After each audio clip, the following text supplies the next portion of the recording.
한 절씩 교독하신 후 마지막 절은 합독하시겠습니다. 구약성경 1289페이지입니다. 요한일서 4장 1절로 11절 말씀입니다. 구약성경 1289페이지입니다. 요나가 심히 싫어하고 노하여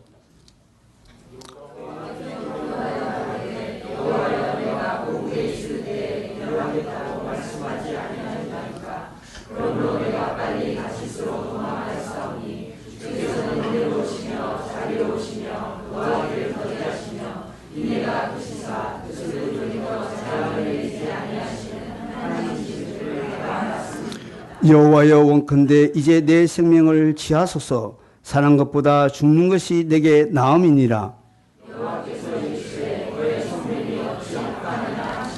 요나가 성에서 나가서 그 성 동편에 한때 거기서 자기를 위하여 초막을 짓고 그 그늘 아래에 앉아서 성읍이 어떻게 되는 것을 보려 하니라.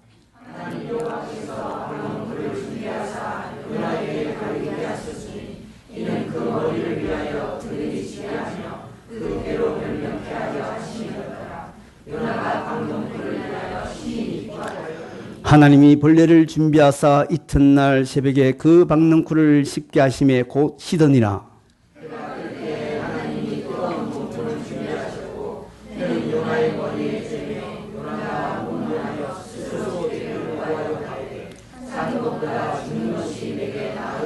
하나님이 요나에게 이르시되 내가 이 박넝쿨로 인하여 성냄이 어찌 합당하냐. 그가 대답하되 내가 성내어 죽기까지 할지라도 합당하나이다.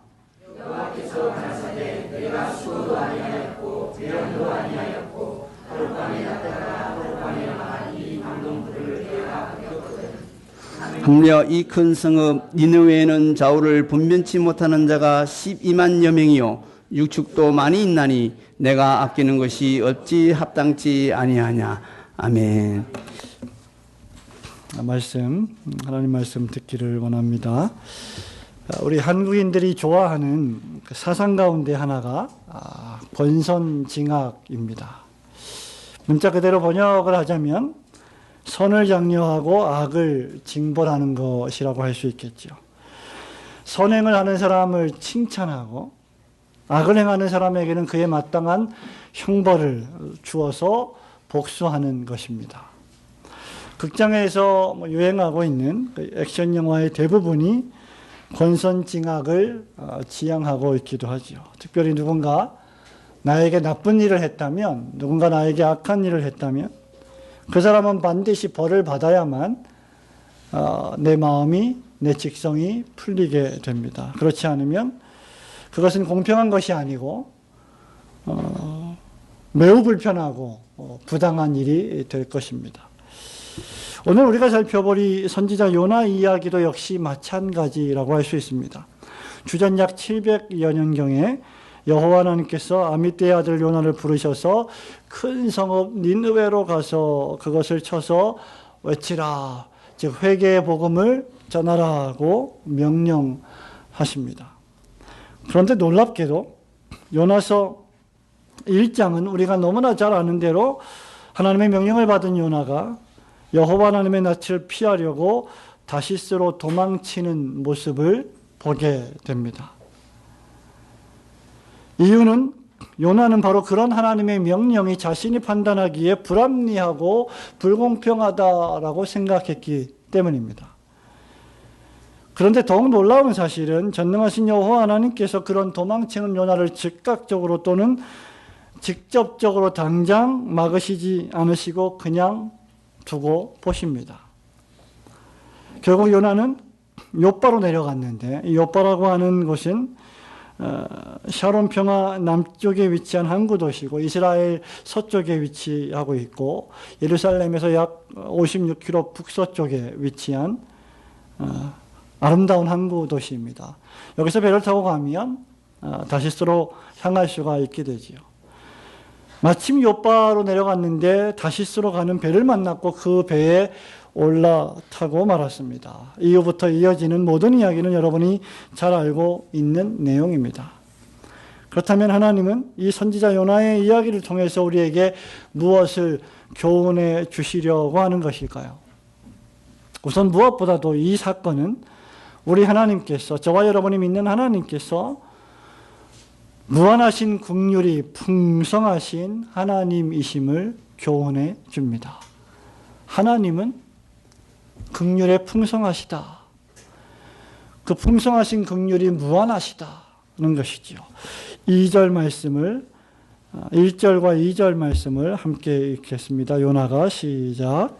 요나가 심히 싫어하고 노하여 여호와께 기도하여 가로되 여호와여 내가 거기 있을 때에 이러하겠다고 말씀하지 아니하나이까. 그러므로 내가 빨리 다시스로 도망하였사오니 주께서는 은혜로우시며 자비로우시며 노하기를 더디하시며 은혜 갚으시사 뜻을 일으켜 재앙을 내리지 아니하시는 하나님이신 줄을 내가 알았음이니라. 아멘. 2절에 보면 도대체 왜 요나가 하나님의 명령을 어기고 도망쳤는지를 알 수가 있습니다. 그것은 바로 하나님이 긍휼에 풍성하신 하나님이시기 때문이다라는 겁니다.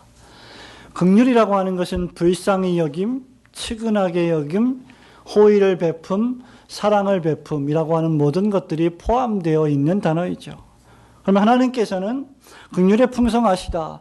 하나님의 긍휼에 풍성하시다는 것은 불쌍히 여기시고 사랑을 베푸기를 원하신다라고 하는 마음인데, 이것 때문에 왜 요나가 하나님의 명령을 싫어했다는 것입니까? 하나님은 은혜로우시고 분노하기를 더디하시고 사랑하는 마음이 크셔서 재앙을 내리시지 않는 분이라는 것인데, 왜 이것이 요나가 도망칠 이유라는 것입니까? 그것은 바로 이 하나님의 긍휼이 임하는 대상이 요나가 생각했던 대상과는 너무나도 달랐기 때문입니다. 그 대상이 바로 큰 성 니느웨였기 때문이죠. 니느웨는 어떤 도시입니까? 1장 2절과 3장 2절에서 하나님은 니느웨를 큰 성읍이라고 했고, 그 악독이 내게 미쳤으니 너는 가서 회개의 복음을 전하라고 명령하셨습니다. 이 니느웨라고 하는 도시는 한때 애굽까지 정복하여서 인근에서는 니느웨와 견줄 만한 도시가 없을 만큼 강력한 도시였고, 현재 이라크의 티그리스 강변과 모술 사이에 위치한 수도였습니다. 이 니느웨라고 하는 수도가 바로 어디였냐면 아시리아의 수도였던 것입니다. 요나가 니느웨 가기를 주저했고 하니 도망친 이유는 니느웨가 바로 이스라엘 민족을 그렇게 공격하고 많은 사람들을 죽음에 이르게 했고 이스라엘을 회파시킨 아시리아 대제국의 수도였기 때문입니다. 이스라엘 나라를 공격해서 도시를 회파하고 많은 사람을 죽였던 나라, 이 나라는 유대인들이 사람 취급을 하지 않았던 이방족 속 사마리아만큼이나 이스라엘의 주적이었습니다. 그러니 그런 나라에 가서 회개의 복음을 전하는 건 요나의 사전에는 있을 수 없는 단어이고 요나의 감정에도 발생할 수 없는 일입니다. 다른 모든 나라는 모르겠지만 아수르의 니느웨만큼은 멸망해야 마땅할 족속이라고 생각한 것입니다. 불과 한 100여 년 전에 이스라엘을 향해 온갖 악행을 저질렀던 에돔 족속을 하나님이 심판하시려는 메시지를 선지자 오바댜에게 주셨습니다. 그러니 아시리아의 이 니느웨 역시 에돔 족속처럼 하나님의 심판을 당해야지 회개하고 예수를 믿고 하나님을 영접하고 구원을 받아서는 안 될 족속이었던 것입니다. 그러나 하나님의 생각은 요나의 생각과 달랐습니다. 하나님은 니느웨 백성들 가운데 얼마를 구원하시기로 작정하셨고, 그리고 그 일을 선지자 요나를 통해서 하기를 원하셨습니다. 그리고 하나님은 마침내 그 일을 하고야 마십니다. 사람들은 자기 기준으로 구원받을 사람을 가리고 구별하고 선별합니다. 적지 않은 사람들은 사람을 외모로 취합니다. 우리가 잘 알고 있는 야고보서 2장 1절에 있는 말씀처럼 내 형제들아 영광의 주 곧 우리 주 예수 그리스도를 믿는 믿음을 너희가 받았으니 사람을 외모로 취하지 말라고 하시면서, 만일 회당에 금가락지를 끼고 아름다운 옷을 입은 사람이 들어오고 또 더러운 옷을 입은 가난한 사람이 들어올 때 너희가 아름다운 옷을 입은 자를 돌아보아 가로되 여기 좋은 자리에 앉으소서 하고 또 가난한 자에게 이르되 너는 거기 섰든지 내 발등상 아래 앉으라 하면 너희끼리 서로 구별하며 악한 생각으로 판단하는 자가 되는 것이 아니냐라고 사도 야고보가 우리에게 권면하고 있습니다. 하나님께서 가서 복음을 전하라고 하시면 우리는 전해야 할 뿐입니다. 그 대상이 누구이든지 상관없이 전해야 합니다. 그와 나와의 이해관계는 부차적인 문제입니다. 본질적인 문제가 아닙니다. 왜 그렇습니까? 긍휼에 풍성하신 하나님의 명령이기 때문입니다. 오늘 본문 2절에 보면 요나도 이것을 너무나 잘 알고 있었습니다.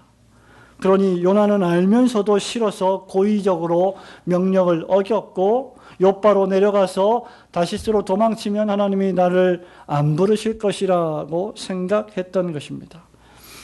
에베소서 2장 4절에서 바울은 말합니다. 긍휼에 풍성하신 하나님이 우리를 사랑하신 그 큰 사랑을 인하여 허물로 죽은 우리를 그리스도와 함께 살리셨고 너희가 은혜로 구원을 얻은 것이라. 저와 여러분이 구원을 얻은 것은 긍휼에 풍성하신 하나님의 은혜 베푸심 때문이었습니다. 시편 86편 15절에서도 다윗은 하나님의 긍휼에 대해 이렇게 노래합니다. 그러나 주여 주는 긍휼히 여기시며 은혜를 베푸시며 노하기를 더디하시며 인자와 진실이 풍성하신 하나님이시오니 내게 돌이키사 나를 긍휼히 여기소서. 성도 여러분, 사실 저와 여러분이 허물과 죄의 비참에서 돌이켜 구원을 얻고 하나님을 예배하는 영광스러운 자리에 앉을 수 있었던 것도 역시 긍휼에 풍성하신 하나님의 사랑 때문이었습니다. 그러므로 긍휼에 풍성하신 하나님의 구원의 은혜 앞에 항상 감사 찬양을 올리시는 성도들이 되시기를 주님의 이름으로 축원합니다. 두 번째로 예수 그리스도께서는 무한하신 하나님의 긍휼의 메시아이십니다. 10절 11절 말씀 함께 읽어보겠습니다. 여호와께서 시작. 여호와께서 가라사대 네가 수고도 아니하였고 대항도 아니하였고 하룻밤에 났다가 하룻밤에 망한 이 박농물을 네가 아꼈거든. 하물며 이 큰 성읍 니느웨에 대해 좌우를 분별치 못하는 자가 12만여 명이요 육축도 많이 있나니 내가 아끼는 것이 어찌 합당치 아니하냐. 아멘. 하나님께서 긍휼하시다는 것은 신약 시대를 살아가는 오늘날 우리들에게 우리가 믿는 구주 예수 그리스도께서 역시 긍휼하시다는 것을 뜻합니다. 하나님은 이 큰 성읍 니느웨에 좌우를 분별하지 못하는 사람들이 12만여 명이나 있고 내가 그들을 아낀다고 말씀하셨습니다. 하나님이 아끼신다 하면 하나님이 아끼시는 것입니다. 하나님이 아끼시는 자들을 우리가 멸시하고 미워할 수는 없습니다. 그러나 그럼에도 불구하고 이것은 이스라엘 민족과 유대인들에게는 실로 충격적인 말씀이 아닐 수 없습니다. 하나님이 이스라엘의 원수와 시리아의 수도 니느웨 백성들을 아끼신다니요. 하나님은 아브라함과 이삭과 야곱의 하나님이 아니십니까? 하나님은 언약의 하나님이 아니십니까? 그런 하나님이 어찌 할례받지 못한 이방 족속을 아끼신다는 말입니까? 바로 이것이 요나와 이방인을 향한 유대 민족들의 또 이스라엘의 태도였던 것입니다. 그들은 하나님의 구원의 포괄성을 이해하지 못했습니다. 그들은 구원이 이스라엘로부터 온 이방인들까지 퍼져나가리라고 하는 위대한 하나님의 사랑을 이해하지 못했습니다. 이스라엘의 자랑이 어디에 있었습니까? 우리는 선택받은 민족이다 라고 하는 선민의식에 있었고 우리에게는 이방인들이 가지고 있지 못한 하나님의 자녀들이라고 하는 표식인 할례라고 하는 표지가 있었습니다. 그들은 율법을 맡았고 하나님의 말씀을 받았고 제사를 집전했습니다. 그들은 자신들만의 하나님을 믿었던 것입니다. 나만의 하나님, 우리만의 하나님, 그런 하나님을 그들은 자랑했던 것이죠. 하지만 이들이 간과한 것이 하나 있습니다. 이렇게 성을 내는 요나와 이스라엘 민족 역시 감히 하나님의 긍휼과 구원을 받을 자격이 없었다는 것입니다. 하나님은 우리가 자격이 있으셔서 선택하시고 구원하시는 것이 아니라 철저하게 하나님의 선하신 뜻 가운데 차별 없이 선택하시고 구원하십니다. 예수 그리스도를 통한 하나님의 사랑이 우리에게 임할 때 조건적으로 임한다면 과연 우리들 가운데 몇이나 하나님의 구원을 받을 수 있겠습니까? 우리를 구원하시는 조건이 지식에 있다면, 미모에 있다면, 아름다움에 있다면 우리들 가운데 과연 몇 명이나 하나님의 자녀가 되겠습니까? 그래서 우리 구주 예수 그리스도 역시 물론 마태복음 15장 24절의 말씀처럼 이스라엘의 집에 잃어버린 양들의 죄를 짊어지러 오셨지만 그들의 죄만 짊어지러 오신 것이 아니라 요한복음 1장 29절 말씀처럼 온 세상 죄를 지고 가는 하나님의 어린 양으로 오셨습니다. 예수님은 유대인들 뿐만 아니라 이방 여인이 사마리아 여인도 구원하셨고 이방의 백부장에게도 복음을 전하셨고 요한복음 3장 16절에 누구든지 그리스도를 믿는 자마다 영생을 얻게 될 것이다 라고 말씀하셨습니다. 요한복음 10장 16절에서 우리 주님은 또 말씀하십니다. 이 우리에 들지 아니한 다른 양들이 내게 있어 내가 인도하여야 할 것이다. 이스라엘 민족도 내 양이지만 이 우리 안에 있는 이스라엘 민족뿐만 아니라 다른 이방 민족들 가운데서도 내가 택한 백성들이 있다는 주님의 선언이십니다. 예수님은 마가복음 9장 36절에서 무리를 보시며 민망히 여기셨는데 여기 민망히 여기셨다 하면 긍휼히 여기셨다, 불쌍히 여기셨다는 뜻입니다. 왜 불쌍히 여기셨습니까? 저들이 목자 없는 양같이 고생하며 이리저리 유리 방황하기 때문이었습니다. 이것이 바로 긍휼의 마음입니다. 예수님의 마음은 긍휼의 마음입니다. 불쌍히 여기는 연민의 마음, 그래서 그에게 구원의 복음을 전해주려는 마음 말입니다. 죄와 사망의 고통 가운데 빠져서 힘들어하고 괴로워하는 인생들에게 영원한 생명을 전해주시고자 하는 마음, 그것이 바로 주님의 긍휼의 마음입니다. 그러므로 성도 여러분, 우리는 복음을 나만의 전유물, 우리만의 전유물로 여겨서는 안 됩니다. 하나님께서 아끼시고 구원하시기를 원하신다면 우리도 기꺼이 그것을 소망하고 원해야 합니다. 혹시 여러분 마음에 다른 사람이 예수를 믿고 복을 받고 구원을 얻어도 절대로 이 사람만큼은 예수를 믿으면 안 된다라고 생각하지는 않습니까? 다른 민족이 구원을 받아도 절대로 우리나라의 원수, 철천지 원수인 일본만큼은 절대 안 된다고 생각하지는 않으십니까?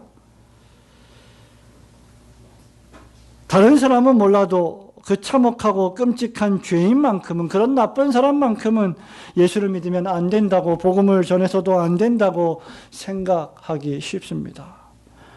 우리는 이런 생각에 사로잡히기가 매우 쉽습니다. 하지만 그런 끔찍한 사람이 바로 나 자신이지 않았습니까? 바울은 에베소서 2장에서 우리가 허물과 죄로 죽었던 자들이었다. 우리가 하나님을 배반했고 불순종했고 그 허물로 말미암아 그 죄 가운데서 죽었었다라고 말합니다.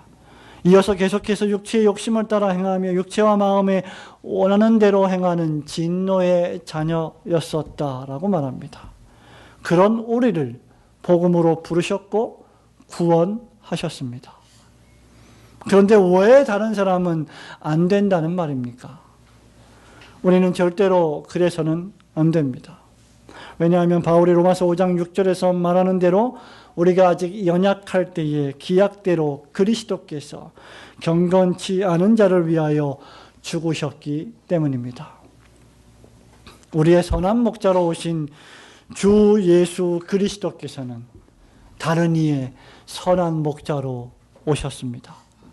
선한 목자이신 예수 그리스도는 이곳저곳 동서남북 어디에서건 당신의 백성을 불러 모으십니다.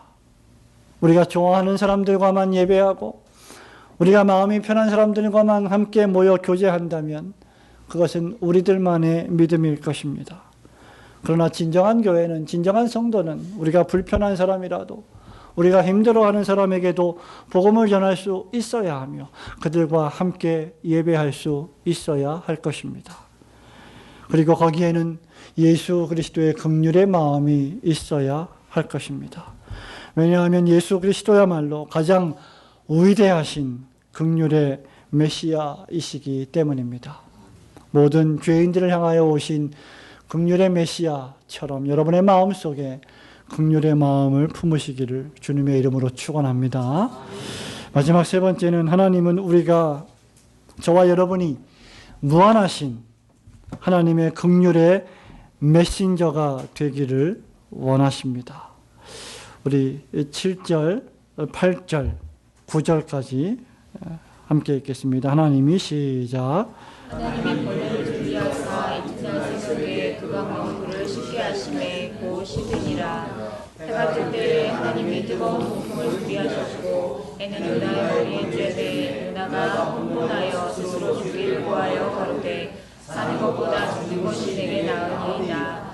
하나님이 요나에게 이르시되 내가 이 박농불로 인하여 성냄이 어찌 합당하냐. 그가 대답하되 내가 성내어 죽기까지 할지라도 합당하니이다. 아멘. 10절에 보니 여호와께서 가라사대 네가 수고도 아니하고 배양도 아니하였고 하룻밤에 났다가 하룻밤에 망한 이 박농쿨을 네가 아꼈거든 이라고 쓰고 있습니다. 니느웨로 가서 회개의 복음을 전한 결과 우리가 잘 아는 대로 요나서 1장, 2장, 3장에 걸쳐서 왕과 모든 백성이 금식을 선포하고 회개하며 기도했고 하나님은 재앙을 내리지 않으셨습니다. 여기 뜻을 돌이켰다라고 하는 것은 하나님의 계획을 돌이켰다는 것이 아니라 하나님은 본래 모든 사람들에게 선을 행하고 모든 사람이 구원에 이르기를 원하시는 것이 하나님의 뜻이었기 때문에 여기 재앙을 내리지 아니하였노라라고 하신 이 말씀은 당신의 뜻을 이루신 말씀입니다. 바로 이것이 요나가 두려워하고 괴로워했던 것입니다. 우리말에 이런 말이 있습니다. 슬픈 예감은 한 번도 틀린 적이 없습니다. 바로 요나가 그런 경우이죠. 그 모든 과정을 지켜본 요나는 이제 5절에서 니느웨 성읍이 어떻게 되는지 보려고 앉았습니다. 니느웨 성읍이 회개하여 잘 되기를 바라면서 기대하면서 앉은 것이 아니라 저 나쁜 놈들이, 저 나쁜 나라가, 저 나쁜 도시가 지금 회개를 했지만 또 어떻게 악독하게 변할지 모르니 지켜보자라는 마음이 더 강했을 것입니다. 그럼에도 하나님은 요나를 위하여서 박농쿨을 준비해 주셨고 뜨거운 태양빛을 가리워 주시는 호의를 베푸십니다. 6절에 보니 이 요나가 이 박농쿨이 얼마나 자기에게 유익했든지 좋아했는데 심히 좋아했다. 하나님이 베푸신 이 호의를 너무너무 좋아했다라고 말했습니다. 그런데 하룻밤이 지나지도 않아서 하나님이 벌레를 준비해서 박농쿨을 갉아먹게 하시고는 곧 시들어 없어지자 요나가 노발대발했습니다. 그래서 하나님이 하시는 말씀이 무엇입니까? 9절 10절입니다. 하나님이 요나에게 이르시되 네가 이 박농쿨로 말미암아 성내는 것이 어찌 옳으냐 하시니 그가 대답하되 내가 성내어 죽기까지 할지라도 옳으나이다. 여호와께서 이르시되 내가 수고도 아니하고 재배도 아니하고 하룻밤에 났다가 하룻밤에 말라버리니 박농쿨을 아꼈거든 하물며 이 큰 성읍 니느웨에 좌우를 분변치 못하는 12만여 명이 있거늘 내가 어찌 아끼지 아니하겠느냐.